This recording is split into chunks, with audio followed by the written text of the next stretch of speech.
Nako, breaking news, no? Tila yata nasigawan nito ni Miss Karen Davila, itong si Luis Tro, no? Dahil marami siyang tinatanong tungkol sa nangyaring impeachment dito kay Sara Duterte. Sabi niya ni Miss Karen sa mga nakaraang pahayag niya na maraming dapat unahin sa Pilipinas, bakit itong impeachment ang nauuna? Halimbawa, pagtaas ng oil, no? Bakit ito? Dito tila yata nabilaukan itong si Luis Tro sa mga tanong ni Miss Karen Davila, no? Pero bago yak, talakayin din mo natin itong post po ni Attorney Baligud dito sa mali-maletang pera. Ito nakapagtataka dito mga kaibigan ha. Ni walang mainstream media ang nagbabalita maliban sa Net25 at SMNI tungkol sa mali-maletang bago. Ayan, isa pang batch ng 15 na mahalagang mga pasahero. Hindi binabalita to. Viral ito sa social media. Pinapakalat lang ito ng mga vlogger. Kung ito hindi totoo, bakit sasabihin nila hindi totoo sa bungangalan nila? Sapat na bang sabihin ang isang gamot ay hindi totoo? Halimbawa, may isa kang gamot na formula. Pwede bang sabihin ng isang tao yan ay peke yan, hindi totoo yan, na hindi dumadaan sa investigasyon, sa clinical test? Ha? Pwede ba yon? Ang isa bang gamot na tableta, masasabi mong peke kung hindi ito dadaan sa pagsusuri? Ha? Eto, mali-maleta, ayaw nyo imbestigahan, no? May paano-ano pa yung isa, yung aklang matanda, ha? Yung aklang matanda, ang daldal sa page, ha? Pati relihiyon, sabi ko, tinitira niya, pati INC, tinitira niya kung ano mga page sabi. Di ba? Nililis na, bakit? Ganyan, kuhang-kuha niya si Lucifer. Kuhang-kuha niya ang teknik. Kapag malapit na maparusahan, malapit na mabuko, ayan na, nandadamay na kung ano-ano. Kuhang-kuha niya, bilib ako sa kanya. Kuha-kuha niya style ni Lucifer, ha? O ngayon, itong 50 na maleta, ayaw nilang ihayagtok, ha? Ayaw nilang imbestigahan. O, syempre, magsisemana Santa ngayon ang mga Katoliko, tila yata makakalimutan na to, di ba? Ayaw nilang, ano yun to bakit ayaw nyo to? Ha? Bakit ang dami nyo sinasabi, pati relihiyon na may relihiyon, inaano nyo? Di ba? Pati relihiyon ni Seton Marcoleta, relihiyon ni ganito, tinitira nyo. Bakit? Wala na ba kayo? Kasi alam nyo matunog pag relihiyon tinira. Alam nyo makakalimutan. Alam nyo kasi masasapol yung puso ng isang damdamin ng isang member pag relihiyon tinira. Makakalimutan tong issue to. Ito ang issue, ha? Hindi yung relihiyon. Di ba? Oh, eto po, basahin po natin mas maganda sa ka-post ni Baligud, no? Isa pang batch ng 15, umano ng tensyon na online ang binahagi ni larawan ng legal counsel ng 18 dati sundalo si Atty. Levy Baligud.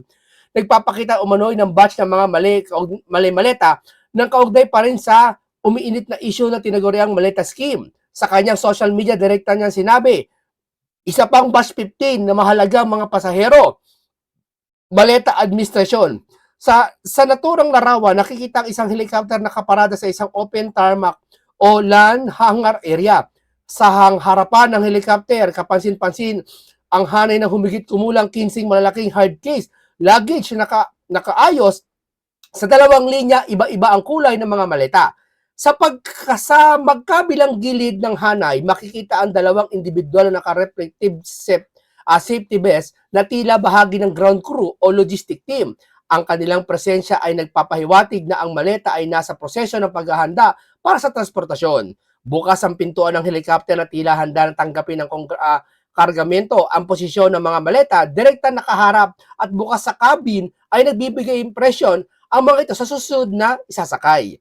Ang post na ito ay karugtong na inaunang ibahagi na larawan, pahayag ni Baligud kung saan sa sinabi niya, tumitimbang ng mga 500 kilos ang mga ito. 500 million bago isakay sila sa isang biyahe na ang pasahero ay ang buwis ng bayan. Totoo, hindi daw sabi, yan daw 500 kilos, hindi daw sila naniniwala 500 kilos yan. Mag-iisip ka na ng konti Yung kaban nga ng bigas, 50 kilos yun yung pag 10 kilong kaban ng bigas, hindi 500 kilo? Sasabihin ay hindi 500 kilo yan. Gusto pa yata kumpitin sa kanya ng himay-himay Di ba? Ganyan karami sa tingin mo, hindi 500 kilo. Ikaw sumagot. Hindi 500 kilo yung ganyang karami na maleta? Peki daw si Baligo, di daw 500 kilo yan. Sige nga. Kayo mag-isip. Lagpas yata 500 yan kung ang isang maleta, tinitimbang na 60 kilogram ilan yan? Lagpas 10 yan ilan yan? Mag-iisip lang kayo, hindi pa kayo na normal na mag-isip no? Ngayon, eto ba't ayaw nyo imbestigahan to? Bakit ayaw nyo imbestigahan to? Ito imbestigahan nyo. Huwag yung kung ano reliyon ni Senator Marcoleta, kung ano reliyon ni ganito, ni Joel Villanueva, ang tinitira nyo. Di ba? Bakit ito hindi nyo imbestigahan to? Na? Oh. Pagkapag ba ang isang reliyon ng tao na nagkasala ang isang tao, dadamay mo reliyon? Eh bakit yung reliyon nyo ayaw nyo idamay? Di ba? Oh, nagnakaw si Saldi. Halimbawa, anong reliyon ni Saldi? Ibig bang sabihin, yung reliyon ni Saldi, si Pope Francis, sino bang Pope, bagong Pope ngayon? Si Pope ano ba, Leo? Hindi ko naman diadama yung Pope ng ano, ibig sabihin ba may kasalanan yung Pope ng Katoliko? Ha? Eh, yun ang gusto palabasin ng akla ng matandang akla Di ba? Yun ang naratibo nila Di ba? Nasaan ang utak ng mga yan? Di ba? Ipinapapansin ko lang sa inyo ang galawang Lucifer. Ha? Yan mga yang galawang Lucifer. Hindi na galawang politika. Kasi kung galawang politika lang, pwedeng asaran lang, pwedeng batuhan ng mga nagawa ng administrasyon o ano nagawang pagkakamali ng Duterte o pagkakamali ng BBM. Is politics. No? Eh ito, hindi No? Talagang batuhan ng mga kuwari. Para siyang mag-investigador na magaling sila. Di ba? Nakakatawa Hinamon ko ang debate, live ayaw sumagot Natakot Sabi ko magsama ka ng 10 mo. 10 magagaling na tao magsama ka. Isang magaling sa Bible, isang magaling sa batas, isang magaling sa medical, isang magaling sa science, isang archaeologist, magsama kayo. Ako lang mag-isa. Yeah? Ay, hindi pa malag Kasi hindi ako papayag, mag-isa lang siya No, madamihan mo para maganda laban. Yeah? Patutunayan ko sa inyo na uugo-ugo kayo. Di ba? Oh, dami pati relihiyon di ba? Meron isang diba doktor, dinamay yung Muslim. Yung mga mahal nating kapatid ng mga Muslim, dinamay. Ginawa nilang masasama ang Muslim. Hoy, hindi masama ang mga Muslim. Pinapasama nyo. Di ba? Hindi masasama. Oh, ito po. Oh. Pahinga po natin to. So Attorney Poa goes there. I'll give you. He refuses to answer questions. He'll say, I don't believe that dito ginisa talaga ang naggisa dito si Karen Davila dito kay is the forum, right? Let's say hypothetically, you have to remember they have a defense strategy. I mean, I don't know what it is, but what if Michael Poa will be used as a witness in the trial proper? Because you yourself said he was in a position then, right? During that time, he knows where the funds were spent. So he may not be one of the lawyers in the hearing, in the trial proper, but they could use him as a witness. We don't know that. But by bringing him there, o sasabihin ng kasamahan mo, we will cite you in contempt for not responding. So that's when this gets blurry. He can choose not to respond. He can choose not to cooperate because it could be a part of the strategy. This is why ang tanong ko, what is the role of the members? You know, he can choose not to answer. The members yeah, but you know what? A person can choose not to respond. It is within the right of any person to choose not to respond because that is not a trial. Kaya yan yung tanong ko Aren't you already crossing the line at this point by, you're actually, ang pinapasabihan nyo are probable evidence, Nandun na kayo So, yan ang tanong ko. Okay, what if Attorney Poa refuses to respond? Can you cite him in contempt? That's a basic question. Can you? He has to cite the ground. Tignan mo, bilaukan For if you... Magaling talaga si Miss Karen Davila. Alam mo, ito lang ako. Sa lahat ng mga tatanungin mo, reporter ka tanungin, wag lang bias Sa reporter, marami alam niya kasi yan nakakasagap ng mga impormasyon. Mawala na yung termino mo, umalis na si ERAP, umalis na si Pinoy, umalis na si PRRD, yung kanila, hindi pa sila naalis sa kanilang pwesto bilang isang media. Kaya mas nakakaalam din yung mga yan, marami alam yan. To respond. Okay, so a possible response, Mr. Chair, I cannot respond because this will be part of the evidence in the upcoming trial. By responding, we will be handing out our strategy. As a team, we have decided not to respond in this hearing. O paano kayo ngayon? Because they are not recognizing the constitutionality of Not the proceeding. necessarily. Is that the They reason? can say, we recognize this, but I am limited. I cannot give out details. O Well, paano yun, ma'am? it will depend on the members of the Justice Committee. May rules tayo. Inciting But how far can you go? Yan ang resource persons tanong. in contempt, no? It Okay. will depend on how the justice members will be reacting to the failure or refusal of the resource person or the witness to respond. Because let's say you cite a person in contempt, i-detain nyo, ipapakulong nyo. Hindi ba trabaho na yan sa actual impeachment trial? Parang you are really acting like a court. Parang sinabi ni Carl dito, korte ka ba? Korte ba kayo? Yeah. Sa pool. Di ba? Sabi ng iba, sabi ni PH Update, parang bakulaw eh. Bakit ba bakulaw? Sabi nyo, sabi, bakit bakulaw ang tawag? That's my question. If you go this way, I have another question. You bring in the SAL-N of the Vice President, right? That Oh, baka mabilaukan ka ha. Parang bibilaukan ka. Representative Redon says increased by 100-fold. I'm reading it right now, okay? Which is fair, okay, that her SAL-N increased from 2007 to 2005, I believe. Yun ang contention. Okay. The SAL-N in itself is not a crime, right?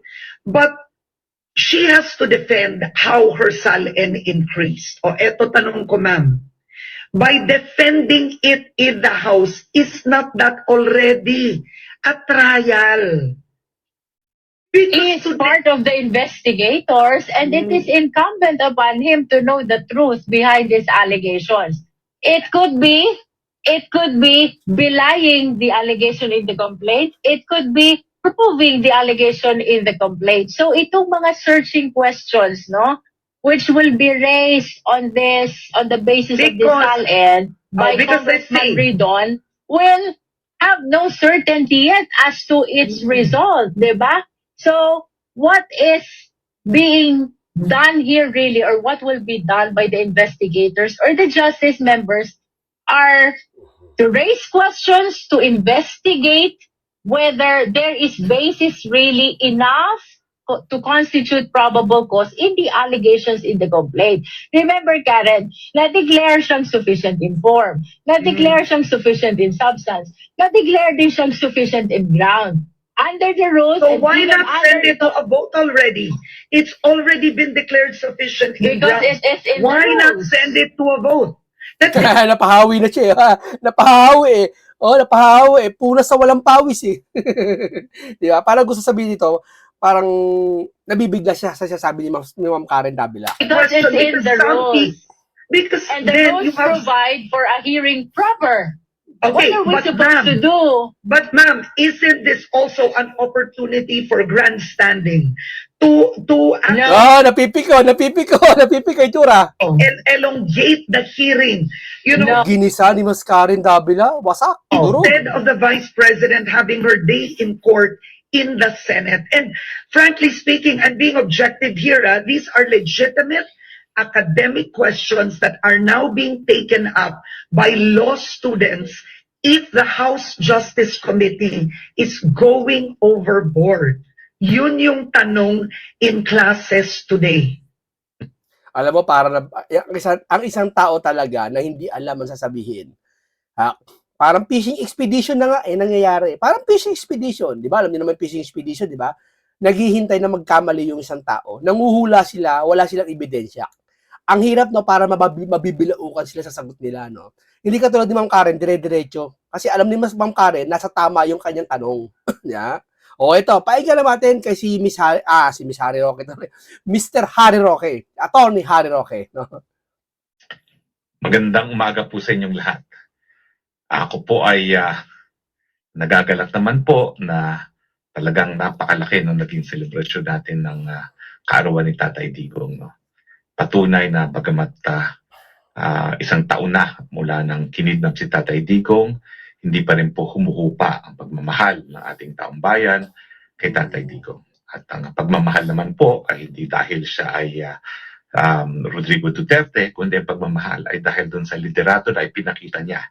Na dahilan nga po na nagkaroon ng mas mataas na antas ng kabuhayan ng mga Pilipino, nagkaroon ng dangal na sabihin sa buong mundo na sila ay Pilipino, talaga naman pong nabawasan ng korupsyon at syempre nagkaroon ng mga mapayapang mga komunidad. Yan po ang legacy. Yan po ang iniwan ni Tatay Digong. Kaya nga po, nung nagsalita ang bangag na baka yung kanyang dating kaalyado na obviously ay si Inday Sara Duterte, sirain ang kanyang legacy. Ang tanong, ano ba ang legacy mo?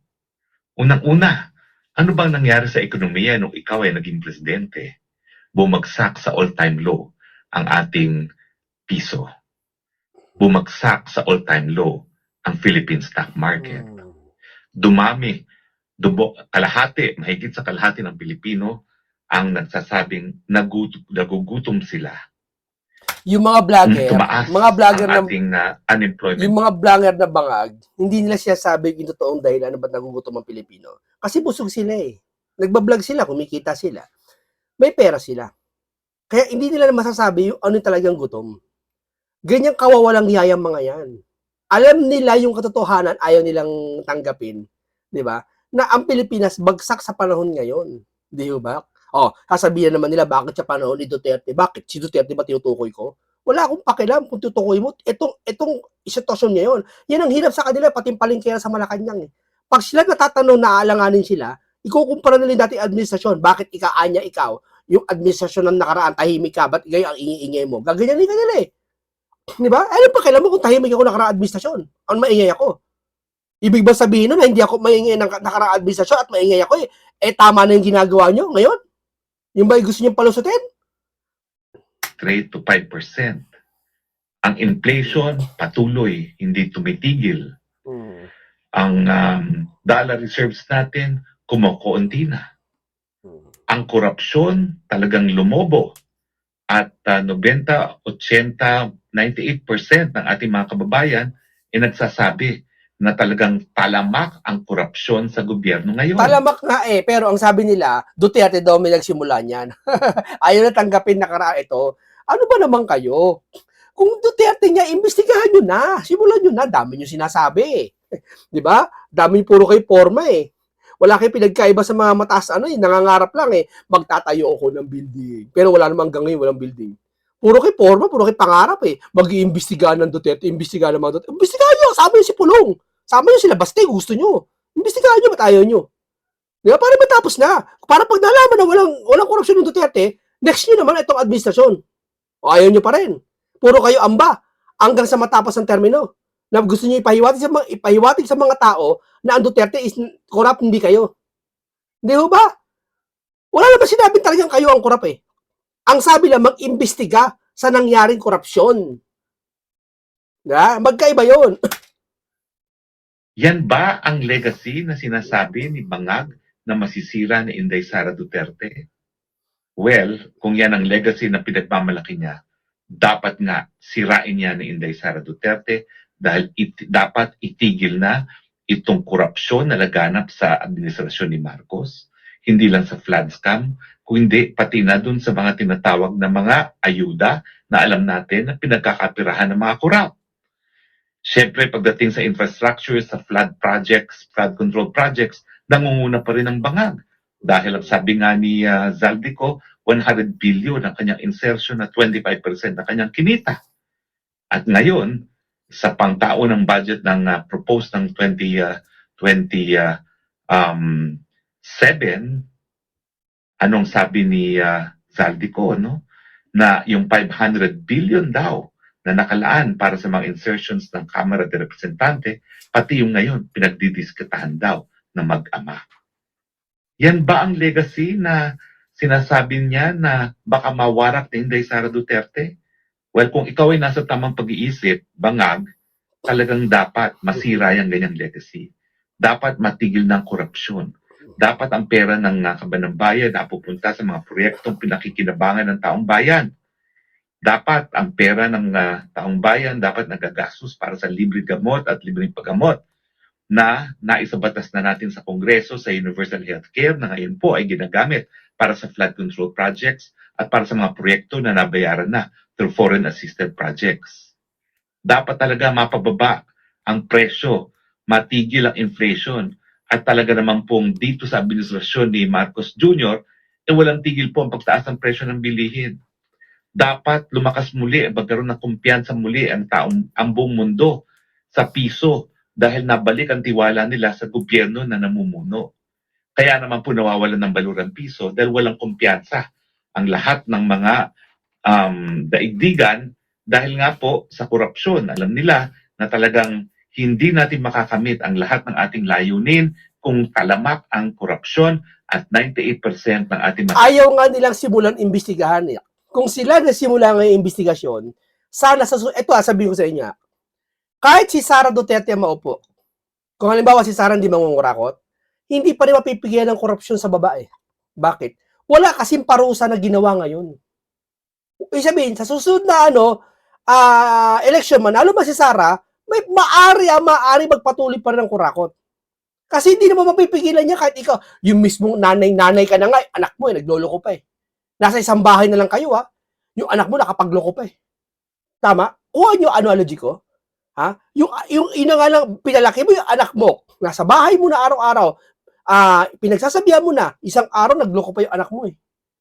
Sasabihin na lang magulang, saan ako nagkulang? Di ba? Eto pa kaya presidente ka ng Pilipinas, ang lawak ng Pilipinas, sa tingin mo yung mga tao maaasikaso mo? Hindi. May mangungurakot pa rin, tiyak. Pero hindi si Sara. Pero dapat agapan. Sa anong paraan mo agapan? Ngayon, mag-imbestiga ka na. Anong ginagawa ng Blue Ribbon Chairman? Wala kang ginagawa, tulala. Yung sa pagtatakip niya, ng issue na to, damay ang future ng sambayan ng Pilipino, pati mga kabataan, mga Gen Z, damay. Di ba? Kumbaga sa isang damo, dapat maliit pa lang, bunutin mo na. Dahil yung pag lumaki yan, ang hirap bunutin yan. Tama, mali. Babayan nagsasabi, talamak ang problema. So dapat lang talaga mabura ang kanyang legacy dahil ang legacy ay nagpapahirap sa taong bayan, pasanin sa taong bayan. At ngayong tayo papasok na sa Semana Santa. Ang legacy ni Marcos administration, ginawa niyang kalbaryo ang pang-araw-araw na buhay ng ating mga kababayan. Pero gaya po ng mensahe ng Semana Santa, bagamat pinako po sa krus ang ating Panginoon at parang tayo ngayon ay umaakyat din ang bundok ng Kalbaryo sa walang tigil na pagtaas ng presyo hindi lang po ng gasolina, kundi ng lahat ng bilihin na nagsimula na bago pa pumutok ang gera sa gitnang silangan at lalong lumala dahil sa putukan. Sana po. Ito balita to. Hindi ko alam kung totoo to, pero nabalita na iba to eh. Pero wag naman sana. Magpapadalawi ata ang US ng 1,000 hindi 1,000. Maraming sundalo na sa Iran. At ang Iran naghahanda na rin. Hindi ko alam. Baka magkaroon ng malawakang yan. Maapekto natin dito yung sa Pilipinas, yung oil. Habang kasi, tayo kasi sa Pilipinas, walang pinagkaiba yan doon sa nasusunugan.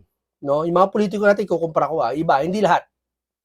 Yung nasusunugan yung bahay ng squatter, may mga mapagsamantala nagnanakaw pa rin. Totoo yan, sa mga nasusunugan, hindi naman sila para manligtas para magnakaw. Loot. Meron dito nakilalang mall nasunog Nasunog yung mall, malaking mall, nasunog. Kilalang mall yun, ayoko na banggitin, nasunog Yung mga alahas, mga silver, ninakaw ng mga ibang bombero. Nasibak yung mga bombero. At hindi lang mga bombero nagnakaw. Kakontsaba pa yung mga tao sa paligid. Nagnakaw sila. Ibig sabihin, sa gerang ito, may mga mapagsamantala, katulad ng mga oil. Hindi natin alam, baka may mga, parang nabasa yata kay Ramon Tulfo, na sinabi niya, may smuggling daw ata ng gas, na wala pa daw oil crisis, may smuggler na daw atang ganyan. Hindi ko alam pero punta na kay Ramon Tulfo, yun ang sabi. Di ba? Ibig sabihin, dito sa sitwasyong ito, hindi gera nagpapahirap sa atin, kundi yung pagsasamantala ng ibang mga nakaupo na habang nasa problema ang mundo sa krisis. Tama? Pero totally, tignan mo yung Singapore, yung South Korea, sabi ni Senator Marcoleta. Anong sabi ni Senator Dante Marcoleta? Isang araw lang pinoblema nila ang issue na yan. Pero nasolve na nila. Di ba? Sa atin hindi. Wala silang pakialam sa taong bayan kahit mabigatan. Basta yung sarili nila, busog yung sipmura nila. Matapos na ang kalbaryo nga nitong ating sambayanan sa ilalim ng Marcos Bangag administration. At kung yan po ang mga legacy na talagang yuyurakan at tutuldukan ni Inday Sara Duterte, sana po mangyari na ngayon yan. Huwag nang antayin ang 2028 dahil grabe na po ang krus na pasan ng ating mga kababayan sa Pilipinas. Harinawa, ito papasok na Semana Santa ay magbigay sa atin ng pag-asa na bagamat napakabigat na ng krus na ating dalahin dahil sa kapalpakan ng Marcos administration, darating din ang pangatlong araw na babangon muli ang ating Hesukristo na nagbibigay ng pag-asa na magkakaroon ng bagong simula ang sambayanang Pilipino. Maraming salamat. Okay. Maraming salamat po sa inyo. Talagang bago na naman ang naratibo nila. Itong mga mali-malitang ito, hindi siya nakapokus. Nakapokus na sa impeachment at doon sa mga nagsisiwalat. Tataka ka, kala ko ba kakampi ni Marcos yung mga yan, na mahiya naman kayo. Yung sa mahiya naman kayo, tama si Toby Chanko eh. Ang sinasabihan niya nun, hindi taong bayan. Hindi yung mga nakalipas na kay Panulong Duterte. Yung mga nandoon, mahiya naman kayo. May pinaparinggan siya doon. Tapos ikaw, may lumabas na magtitistigo na hindi pa naman masasabi na yun talaga tunay na. Ayaw nyo. Galit kayo, mga bangag vlogger, sasabihin nyo, ayan na naman, paninira na naman. Sasabihin nyo, may topak si Libiste, may topak si Marcoleta. Ganun kayo? Ha? Ay, kontra kayo sa amo nyo, si BBM. Diba? Nililito nyo taong bayan. Kuha nyo. O, tapos yung reliyon na may reliyon, titira nyo. Di ba? Di ba? Sinasama nyo. Bakit? Talo na kasi kayo. Ganyang gawain ni Lucifer. Kuhang-kuha nyo style ni Lucifer. Si Lucifer malapit ng parusahan. Kaya nagmamadali na siyang mainam. Nandadamay na siya sa buong mundo. Para sa araw ng paghuhukom, marami siyang makasama. Ganyan din to mga to. Nagmamadali na. Hindi nila alam yun. Subconscious mind. Hindi nila alam nagmamadali na sila. Pero doon sila patungo, ang tawag yan, desperado na. Okay, maraming salamat. Paalam sa inyong lahat. Ingat lagi kayo.